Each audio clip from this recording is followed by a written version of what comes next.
The breaking point. The Galactic Coalition had always viewed humans as the newcomers, primitive, unpredictable, and barely worth acknowledging. For 30 years since first contact, humanity had been relegated to the Outer Rim territories, permitted only observer status in coalition meetings. Our technology was considered rudimentary, our methods unrefined, and our opinions unwelcome. That changed the day the Scourge attacked Nova Colony. Commander Ilara Chen stood on the observation deck of Arcturus Station, watching the emergency shuttles arrive. Each vessel carried survivors from Nova Colony, men, women, and children with haunted eyes and bandaged wounds. The Scourge attack had come without warning, a savage assault that left the colony in ruins and thousands dead. Commander. Admiral Hassan's voice pulled her attention away from the viewport. The Coalition Council is transmitting their response. Chen followed the Admiral to the command center where the holographic faces of the Coalition representatives hovered above the central table. High Counselor Vex of the Tellurian Empire spoke first, his elongated features arranged in what humans had learned was an expression of regret. The Coalition extends its condolences for your loss at Nova Colony, Vex said, his translator converting his harmonic language to English. However, we must deny your request for military assistance. The Scourge threat remains contained to your sector, and our treaty clearly states 20,000 dead. Chen interrupted, earning a sharp look from Admiral Hassan. Protocol demanded silence before the council, but Chen had never been good at protocol. 20,000 civilians murdered, and your response is to quote treaties. Vex's expression hardened. Commander Chen, your species' emotional reactions continue to demonstrate why you remain observers rather than full members. The Scourge have targeted 17 coalition worlds over the past decade. We have contained their aggression through strategic positioning of our defense fleets. You've abandoned the Outer Rim to save your core worlds, Chen replied. Nova Colony called for help 3 times before communications went dark. Where was your strategic positioning then? Another council member, the crystalline form of Ambassador Leth, spoke up. We understand your distress, but the Scourge vessels outclass your technology by centuries. Even our most advanced warships struggle against them. Your military vessels would be ineffective. The meeting concluded as Chen had expected, with platitudes, condolences, and no assistance. The Coalition had written off humanity as a lost cause. In the briefing room afterward, Admiral Hassan studied the star charts with a grim expression. They're right about one thing. The Scourge ships outclass everything in our fleet. If they push beyond Nova Colony toward Earth, then we need something that doesn't play by conventional rules, Chen said, pulling up the classified files on her tablet. Project Blackstar. Hassan's expression darkened. That's still in the theoretical stage.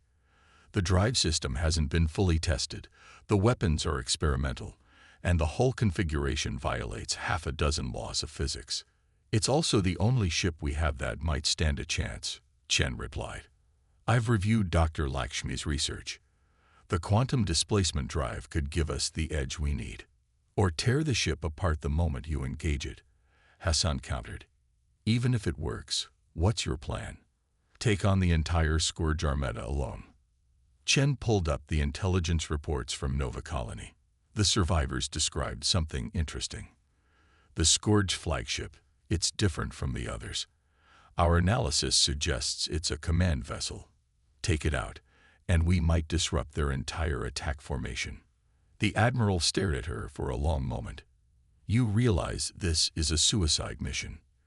Only if we fail, Chen replied with a confidence she didn't entirely feel. 2 days later, Commander Chen stood in the massive underground facility beneath the Pacific Ocean, where the USS Blackstar had been under construction for the past 3 years. The ship was unlike any vessel humanity had built before, its sleek black hull absorbing light rather than reflecting it, its unconventional design more reminiscent of a predatory sea creature than a traditional spacecraft. Dr. Amara Lakshmi, the brilliant physicist whose theories had made the Blackstar possible, led Chen through the final systems check. At 56, Lakshmi moved with the energy of someone half her age, her excitement visible as she explained the ship's capabilities. The quantum displacement drive doesn't just move through space, she explained, her hands gesturing animatedly.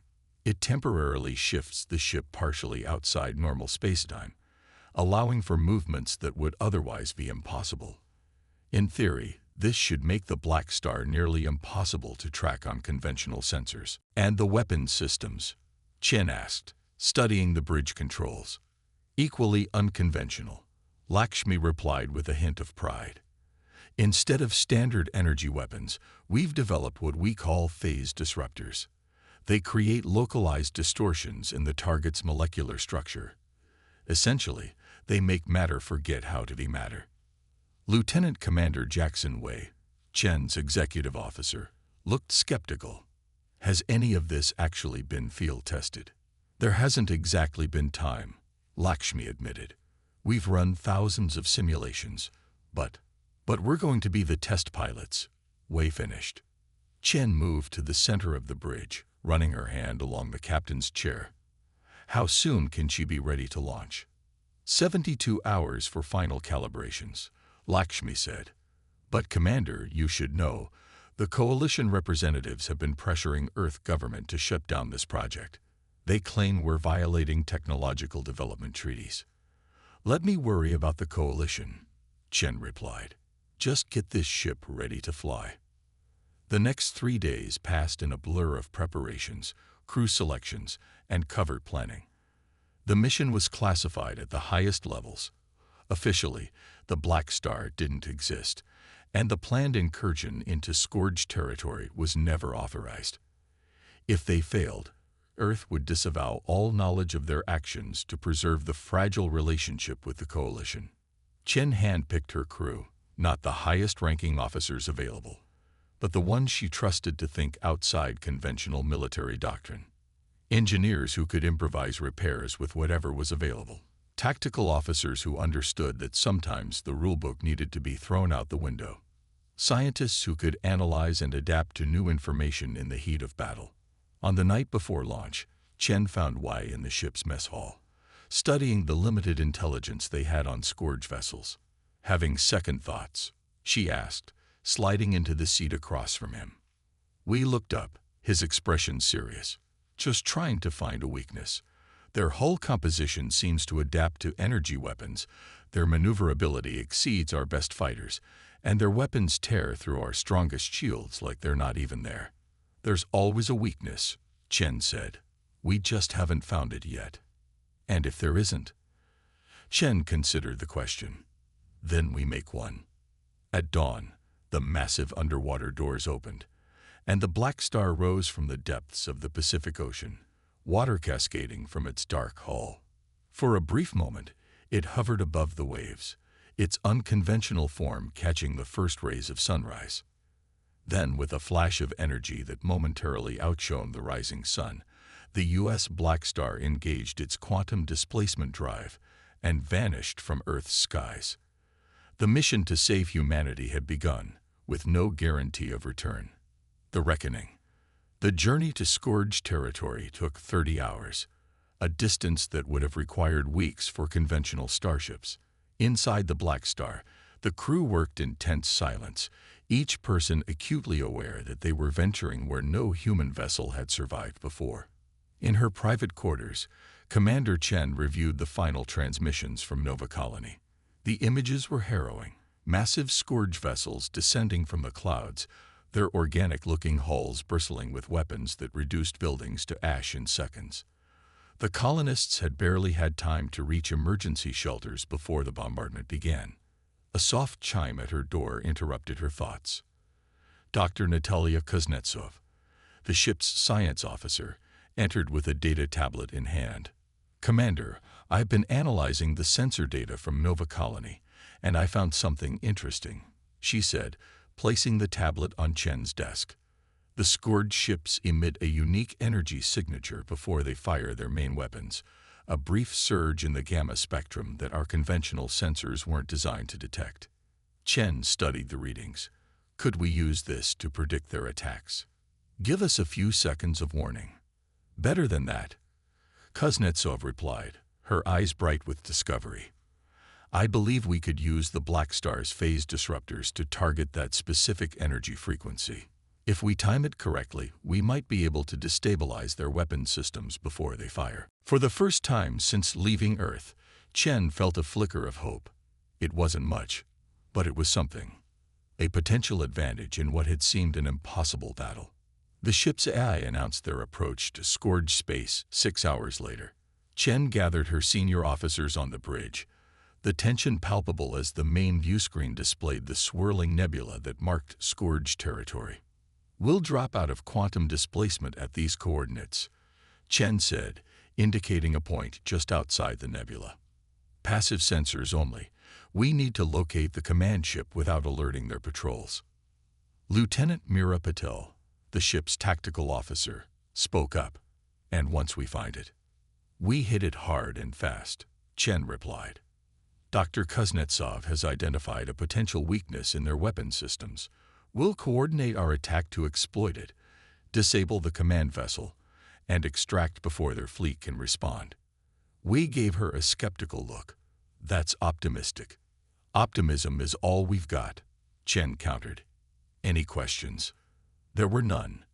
Everyone understood the stakes. If they failed, Earth would be the next target, and the coalition would continue to stand idly by as another human world burned. The Blackstar emerged from quantum displacement at the edge of the nebula, its advanced stealth systems immediately engaging to mask their presence. For 3 tense hours, they drifted through the swirling cosmic gases, sensors carefully mapping scourge patrol patterns and searching for the command vessel. Contact, Paddle reported suddenly, her voice barely above a whisper despite the fact that sound couldn't travel through space. Large vessel, approximately 3 kilometers in length. Energy signature matches the command ship description from Nova Colony. On the view screen, the massive scourge vessel came into view, an enormous asymmetrical construct that seemed to pulse with internal energy. Around it, smaller vessels moved in precise formations, their organic-looking hulls gleaming with an unsettling iridescence. It's surrounded by at least 30 escort ships. Wei observed grimly. Even with our advantages, those are impossible odds. Chen studied the formation, noticing something unusual. The escort ships are maintaining a precise distance from the command vessel. Why? Kuznetsov ran a quick analysis of the sensor data. There's some kind of energy field emanating from the command ship. It extends exactly 500 meters in all directions. The escort ships never enter that perimeter. Is it a defensive measure? Chen asked. Some kind of shield?